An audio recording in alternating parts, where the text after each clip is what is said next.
kira-kira ideologi pembangunan apa yang ingin dibawa oleh Prabowo, yang ingin dia terapkan gitu. Kita nggak tahu nih model industrialisasi seperti apa yang mau diterapkan yang menjadi inti dari kebijakan dan strategi ekonomi Prabowo. Kalau di Vietnam kan dia membuka luas ya rantai pasok dunia untuk masuk ke situ. Nah, Indonesia ini gimana? Nah, gimana caranya? Nah, itu belum jelas kan. Kenapa Indonesia mampu membuat pesawat terbang tapi tidak bisa membuat mobil? Strategi industri secemerlang apapun itu akan mudah dirontokkan ketika terjadi praktek-praktek kronisme dan nepotisme. Ya. Dan akarnya itu ya bisa berujung pada politik dinasti gitu.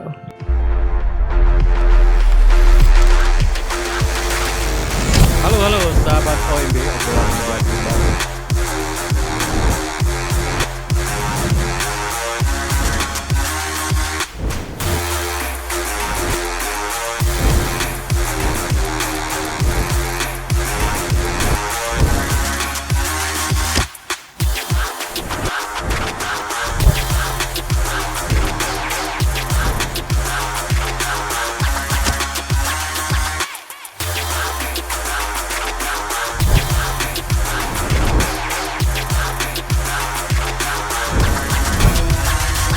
Halo sahabat OMB, hari ini kita bahas tentang developmentalism. Jadi ini konsep developmentalism ini terutama terjadi di negara-negara ketiga. Dan hari ini Profesor Zulfikar Amir, apa kabar nih? Kabar baik Bang Meldi. Ini apa nih? Ini negara-negara ketiga nih gimana kita melihat model pembangunannya? Ya, jadi kita bicara tentang apa? Tentang developmentalism ya tadi ya. Dan kaitannya sama apa ya? Ya sama Pak Prabowo berikutnya nih. Oke, ya menarik ini. Jadi apa yang mungkin yang jadi pertanyaan besar sekarang ya, ketika kita melihat sebentar lagi Jokowi itu selesai ya, lalu kemudian akan digantikan oleh Prabowo. Kira-kira ideologi pembangunan apa yang ingin dibawa oleh Prabowo, yang ingin dia terapkan gitu. Itu kan satu pertanyaan penting, ya kan? Karena pasti akan ada perbedaan walaupun Prabowo dianggap sebagai kelanjutan dari Jokowi. Tapi Prabowo ini kan well educated ya, orang yang berpendidikan, berpendidikan tinggi gitu, cerdas, bahasa Inggrisnya bagus ya, dia baca banyak gitu. Berbeda dengan Jokowi, ya agak berbeda dengan Jokowi. Jadi bisa dibilang Pak Prabowo ini punya kapasitas intelektual yang jauh lebih baik lah. Dan karena itu pasti dia punya semacam ego untuk menunjukkan warna dan karakter dari leadership dia terkait dengan tujuan pembangunan yang ingin dia capai. Jadi tentu dia tidak ingin disebut hanya sebagai kelanjutan dari Jokowi. Terlalu naif. Beda dong. Ya kan, walaupun memang ya Jokowi ya sudah menjabat selama 10 tahun, ya kan, artinya tentu banyak hal yang sudah dicetak oleh kepemimpinan Jokowi selama 10 tahun. Apakah itu bagus, apakah itu negatif positif ya mungkin kita bisa debatkan. Tapi tentu Prabowo ini ingin mencetak sesuatu yang baru, ya kan, sebagai sebagai bentuk atau manifestasi dari imajinasi dia tentang Indonesia yang ingin dia capai, ya kan? Imagination ya. Betul, ya kan? Nah, dari apa yang saya pahami dari pidato-pidato Prabowo, lalu kemudian wawancara-wawancara beliau. Sepertinya beliau itu, Pak Prabowo ini itu ingin mengembalikan model pembangunan Orde Baru secara ekonomi ya, saya nggak tahu apakah secara politik juga, walau alam. Mudah-mudahan tidak, ya mudah-mudahan tidak. Mudah-mudahan sistem politik demokrasi tetap dia pegang dan kemudian dia rawat, dan bahkan kalau bisa di-improve, diperbaiki. Karena selama 5 tahun terakhir atau 10 tahun terakhir ini sistem demokrasi kita kan mengalami kemunduran akibat kebijakan-kebijakannya Jokowi kan. Tapi kembali ke model ekonomi pembangunan Orde Baru, ini menarik karena pembangunan di zaman Orde Baru itu sebenarnya adalah sebuah praktek modernisasi atau proyek modernisasi yang mengikuti apa yang disebut sebagai developmental state. Jadi developmental state itu adalah sebuah konsep mengenai sistem tata negara yang arrange atau diatur sedemikian rupa untuk mengejar tujuan-tujuan pembangunan, ya kan? Nah, developmental state ini secara teori dijabarkan oleh seorang sosiolog dari Berkeley namanya Chalmers Johnson. Saya nggak tahu apakah dia dari Berkeley apa, pokoknya orang Amerika lah, yang kemudian diikuti oleh beberapa ilmuwan sosial yang lain, di mana dia mengatakan bahwa di negara-negara Asia, khususnya di Jepang, yang merupakan negara Asia pertama yang melakukan pembangunan, ada semacam dominasi negara sebagai aktor atau agen utama di dalam proses modernisasi ekonomi. Dan ini yang disebut sebagai developmental state atau negara pembangunan, ya kan? Dan negara pembangunan sebenarnya kalau kita tarik itu ada kaitannya atau modelnya dengan negara Weberian. Ya, Weberian, ya. Jadi birokrasi itu memegang peranan yang sangat penting. Mesin birokrasi. Ya, betul. Birokrasi memegang peranan yang sangat penting di dalam proses transformasi sosial ekonomi masyarakat. Dan di dalam birokrasi, dan birokrasi ini dipegang oleh teknokrat-teknokrat yang punya kemampuan untuk tidak hanya merencanakan pembangunan, tapi juga mengeksekusi. Menggerakkan organisasinya. Betul, betul. Nah, kalau di kasus Jepang, developmental state itu termanifestasi di dalam satu kementerian. Yang waktu itu disebut sebagai MITI, ya. Ministry of Industry and Trade, ya kan?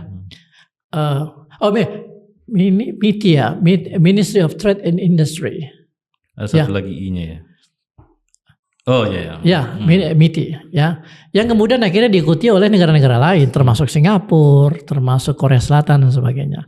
Nah, developmental state ini kemudian menjadi model yang diikuti oleh negara-negara Asia lain, termasuk Indonesia. Ketika Orde Baru mulai berkuasa, lalu kemudian teknokrat-teknokrat dari FEUI itu ditarik ke dalam pemerintahan dan menjadi arsitek perencanaan ekonomi dan pembangunan, ya kan? Model negara pembangunan ini ya, developmental state inilah yang kemudian dibangun pelan-pelan.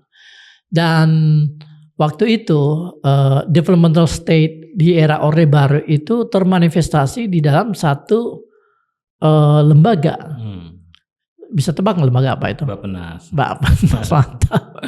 Nah, jadi Bappenas ini adalah core dari developmental state.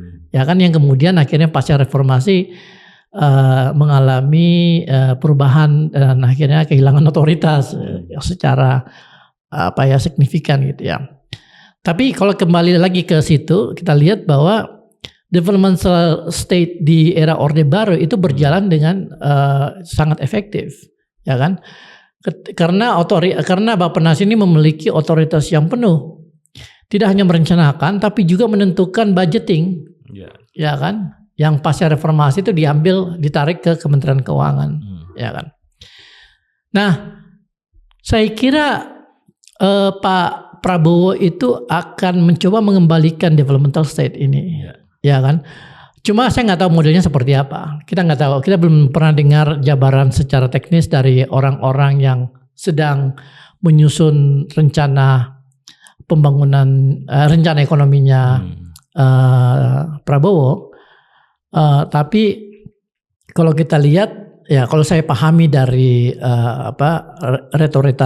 retorikanya Prabowo, lalu lihat timnya, di situ kan ada Pak Sudrajat Jondono dan yang lain gitu ya. Saya kira mereka akan mencoba mengembalikan itu gitu. Cuma kemudian yang menjadi tantangan adalah bagaimana menerapkan developmental state di era politik demokrasi. Ada istilah trickle down effect ya di developmentalism. Ya. Itu berhasil di Jepang dan di Korea, tapi di Indonesia nggak berhasil. Atau gimana? Ya betul. Jadi trickle down effect ini sebenarnya udah dikritik banyak orang dan itu juga, dan konsep ini juga sebenarnya disodorkan oleh ekonom-ekonom Amerika, ya kan? Di Jepang, di negara-negara Asia Timur, trickle down effect ini mungkin dianggap relatif berhasil karena mereka memiliki struktur politik ekonomi yang memungkinkan kapital itu meluncur dari atas ke bawah gitu, ya sampai kan? ke UKM ya. Sampai ke UKM, karena kalau kita lihat kan industrinya itu kan terdiri dari banyak layer, ya kan? Jadi ada industri yang besar kayak Toyota, Honda, Kia dan sebagainya. Kalau di Korea itu sebutnya chaebol. Kalau di Jepang sebutnya apa ya? Ya gitulah. Kalau nggak salah kayak Retsu, sama. Pokoknya adalah namanya gitu ya. Konglomerat lah kalau di kita gitu. Yang kemudian ditopang oleh industri-industri kelas menengah, lalu kemudian industri-industri kelas bawah, kelas kecil gitu kan. Dan ini semua membentuk sebuah struktur industri yang begitu ekosistemnya jadi betul, begitu solid gitu. Ya kan, jadi misalnya kalau Toyota meluncurkan satu model Corolla baru, ya kan, yang di atas ngedesain bla bla bla sampai lampu-lampunya itu udah ada diproduksi oleh UKM. Gitu. Itu yang terjadi di Taiwan dan sebagainya gitu. Sehingga trickle down effect itu bekerja. Nah, di Indonesia tidak. Ya kan, karena struktur industrinya juga tidak terlalu dalam. Ya kan. Lalu kemudian belum lagi kita bicara tentang mekanisme mobilitas sosial yang tidak bekerja dengan baik akibat tidak terjadinya semacam prinsip keadilan sosial di dalam infrastruktur sosial seperti pendidikan, kesehatan dan sebagainya. Padahal itu penting banget, ya kan? Kita tahu sekarang pendidikan, khususnya pendidikan tinggi semakin mahal. Kemudian kesehatan, layanan kesehatan juga semakin semakin mahal walaupun ada BPJS, tapi kemudian kan BPJS sekarang sedang dirombak gitu. Belum lagi kepastian untuk mendapatkan pekerjaan semakin sulit gitu, ya kan? Jadi trickle down effect ini tidak akan terjadi ketika tidak ada mekanisme yang menjamin kesejahteraan sosial masyarakat. Ketika kesejahteraan sosial itu terlalu mahal, mobilitas sosial juga akan sulit untuk berjalan dengan skala masif gitu. Ya kan, beda di negara-negara Asia Timur, termasuk tentunya di Singapura, di mana pemerintah atau negara membangun satu struktur industri yang begitu dalam. Pada saat yang bersamaan mereka menyediakan layanan-layanan sosial yang memungkinkan masyarakat mengalami mobilitas sosial secara lebih cepat gitu. Nah, yang Prabowo lakukan ini nanti modelnya seperti apa nih yang kita belum kelihatan ya? Kita belum tahu. Program yang utama kan makan siang gratis yang diganti menjadi sarapan gratis gitu, ya kan? Yang tadinya susu menjadi telur gitu. Jadi kita belum tahu. Tapi itu kan sebenarnya kebijakan yang kalau kita lihat dari dari strategi pembangunan ekonomi, bisa dibilang bagian yang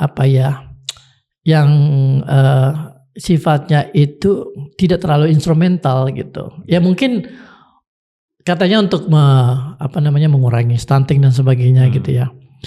Tapi intinya itu belum kelihatan gitu. Apa sih sebenarnya strategi industrialisasi apa yang mau diterapkan? Kita tahu bahwa Pak Prabowo kemarin selama kampanye mengatakan akan melanjutkan hilirisasi. Tapi kita juga udah lihat bukti dan dampak dari hilirisasi yang bisa dibilang berantakan gitu. Ya kan, jadi kita nggak tahu nih model industrialisasi seperti apa yang mau diterapkan yang menjadi inti dari kebijakan dan strategi ekonomi Prabowo. Ya, kalau di Vietnam kan dia membuka luas ya rantai pasok dunia untuk masuk ke situ. Nah, Indonesia ini gimana? Nah, gimana caranya? Nah itu belum jelas kan, ya kan.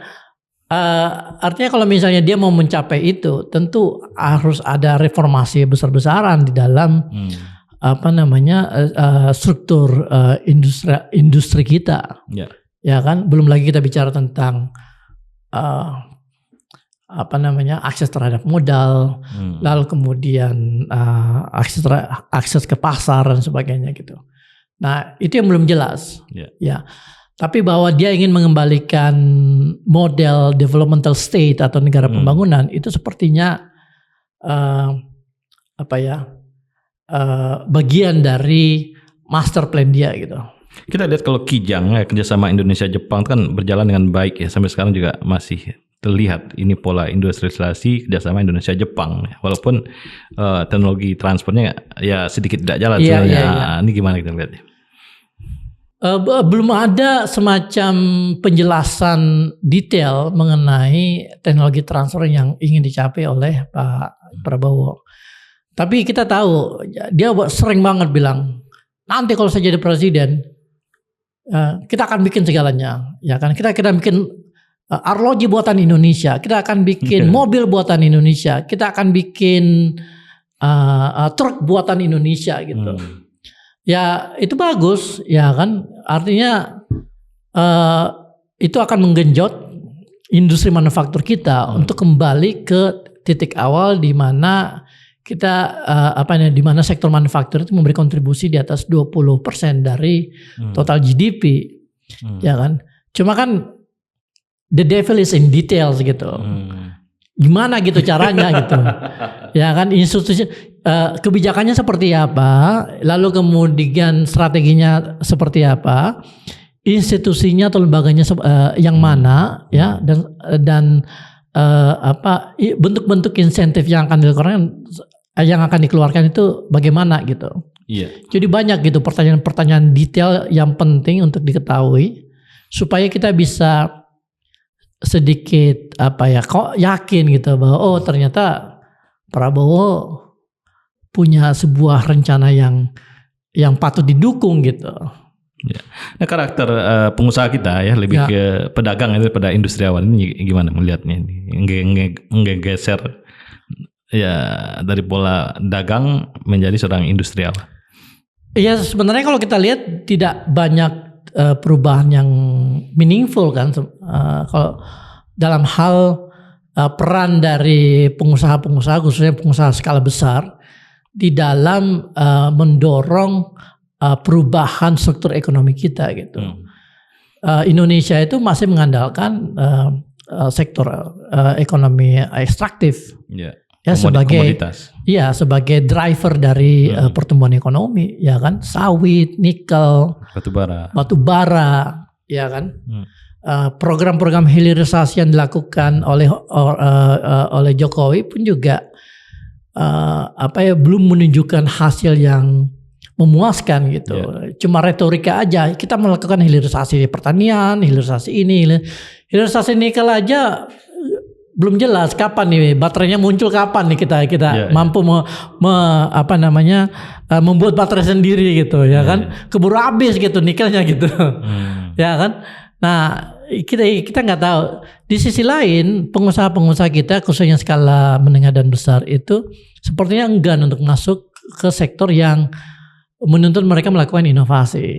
Ya, ada risiko di situ ya. Iya betul. Jadi belum ada semacam sebuah inisiatif yang terkoordinasi dengan baik, baik itu oleh pemerintah maupun oleh kelompok pengusaha di dalam menciptakan sebuah struktur industri yang berbasis pada inovasi. Ya kan? Ya, kelihatannya. Seperti itu kita. Nah, di awal dulu sebelum Pak Arto Tumbang kan mau masuk ke industri mobil ya. Ini pelan-pelan. Ini gimana kita ngelihatnya dulu itu? Iya, jadi industri mobil ini memang sudah menjadi semacam obsesi Indonesia sejak tahun 90-an, ya kan. Istilahnya itu MOPNAS, mobil nasional. Dan ini istilah yang sangat nasionalistik kan sebenarnya kan, mobil nasional. Jadi ada semacam kebanggaan kalau misalnya bangsa kita itu mampu memproduksi, mendesain dan memproduksi mobil sendiri gitu. Dan tidak hanya kebanggaan sebenarnya, tapi punya dampak ekonomi yang cukup signifikan. Karena kalau kita lihat negara-negara besar itu rata-rata bisa bikin mobil, ya kan? Jepang, Korea, Jerman, Jerman, Inggris, Itali, bahkan India, ya punya mobil sendiri, ya kan? Bajaj, Tata, ya kan? Sebentar lagi mungkin Afrika Selatan, ya kan? Nah, Indonesia itu dari dulu udah punya rencana untuk mengembangkan mobil sendiri, tapi kemudian kan terbentur pada berbagai kendala. Tapi ada satu sebenarnya cerita menarik yang menunjukkan bahwa Indonesia itu pada zamannya Orde Baru itu relatif mudah untuk memproduksi mobil sendiri karena pada waktu itu kita punya kapasitas untuk itu.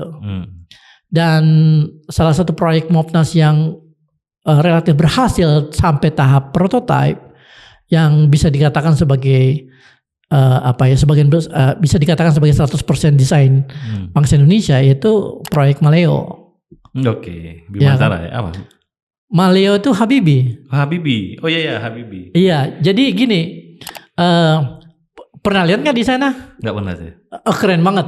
Oh iya. Ya, jadi memang ada beberapa proyek Mopnas yang diinisiasi oleh industri ya. Kita ingat waktu itu Kijang, tapi Kijang belum disebut sebagai Mopnas ya. Yang kemudian sayangnya diambil alih oleh Jepang kan ya. Lalu kemudian ada mobil, mungkin Bang Meldi masih ingat namanya MR90. Oh iya. Ya itu Nissan tuh. Enggak, Mazda. Oh Mazda, sorry ya Mazda. Mazda dan MR itu singkatan dari mobil rakyat. Mobil rakyat. Tapi ini sebenarnya mobil Mazda yang di rebranding aja. Ya jadi MR90 gitu. Jadi tidak benar-benar didesain oleh orang Indonesia. Mobil yang benar-benar didesain oleh orang Indonesia itu mobil yang lahir dari proyek yang dimulai oleh Pak Habibie. Dan proyek ini diinisiasi oleh Habibie tahun 93 setelah beliau itu ditanya sama anggota DPR. Jadi pada waktu itu dia lagi presentasi di DPR ya kan tentang proyek Endo 50. Ya kan. Waktu itu ya tentu beliau lagi sibuk mempersiapkan Endo 50 kan. Kemudian ada anggota DPR nanya, "Pak, kenapa Indonesia mampu membuat pesawat terbang tapi tidak bisa membuat mobil?"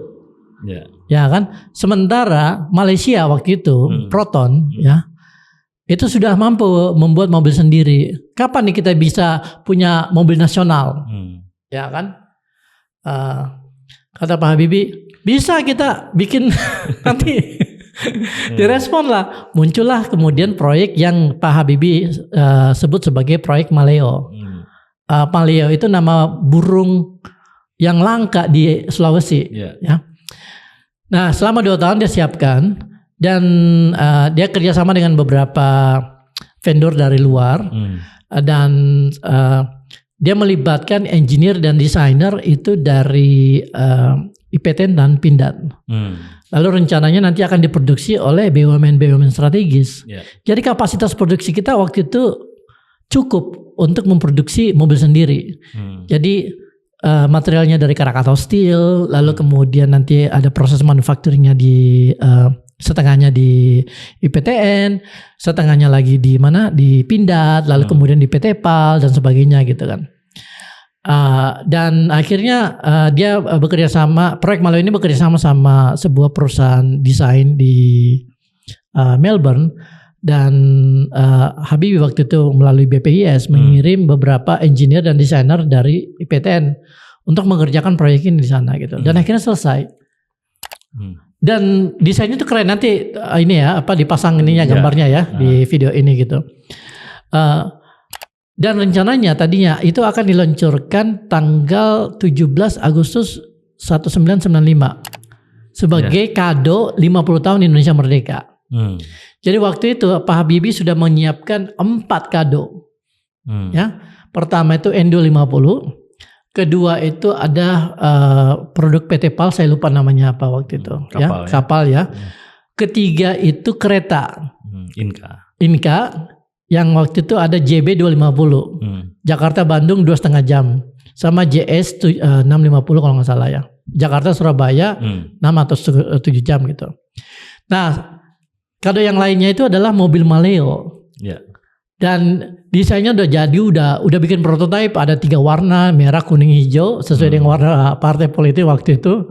Kan? Kemudian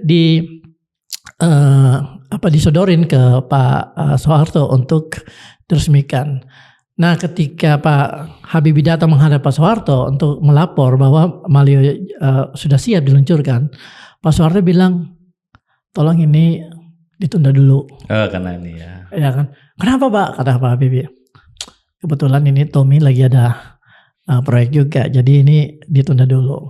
Dan akhirnya proyek Maleo tidak pernah dilanjutkan. Karena waktu itu Tommy itu pingin bikin Mopnas juga, tapi strateginya berbeda. Strateginya itu adalah membeli mobil Kia, dimasukkan ke Indonesia tanpa biaya masuk, jadi harganya murah, lalu kemudian di rebranding menjadi Timor. Ingat nggak ya kepanjangannya Timor? Betul, Tommy ada Tommy-nya lah. Ya resminya sih teknologi industri mobil rakyat. Tapi kita tahu lah situasi waktu itu yang terjadi dengan Timor kan. Iya. Di tahun 90-an tuh Indonesia kan pernah dibilang macan Asia. Iya. Sebenarnya kan dari sumber daya manusianya cukup sebenarnya. Oh iya. Kita punya engineer yang brilian, ya. Kita punya kapasitas produksi yang besar, ya kan. Punya market yang lagi growing gitu. Sebenarnya bisa. Ya, apa masalahnya sebenarnya? Ya itu kronisme. Masih di ya kan. Jadi di ujung-ujungnya itu sayang banget Maleo nggak jadi. Karena ada proyek Timur yang dikerjakan oleh anaknya presiden pada saat itu, yang kemudian ditambahkan lagi dengan proyeknya Bambang, ya mobil Bimantara, dan akhirnya Maleo tidak pernah dilanjutkan gitu. Sayang banget gitu. Jadi itulah, ya ini salah satu bukti juga gitu bahwa strategi industri secemerlang apapun itu akan mudah dirontokkan ketika terjadi praktek-praktek kronisme dan emotisme. Yeah. Dan akarnya itu ya bisa berujung pada politik dinasti gitu. Iya. Terima kasih Mas Zulfikar Amir. Ya ini menarik ya pembahasan, nanti kita kuliti lagi lebih dalam. Betul. Ini hal yang sekurang-kurangnya ya kita mengkritisi jalan yang dilakukan oleh Prabowo. Betul. Jadi ini bisa jadi referensi juga buat teman-teman, ya kan? Apa yang terjadi di masa lalu dan kira-kira bagaimana kita mengejar tujuan-tujuan masa depan gitu dengan belajar tentang sejarah kita gitu. Oke. Sahabat OMB, inilah developmentalism. Terima kasih.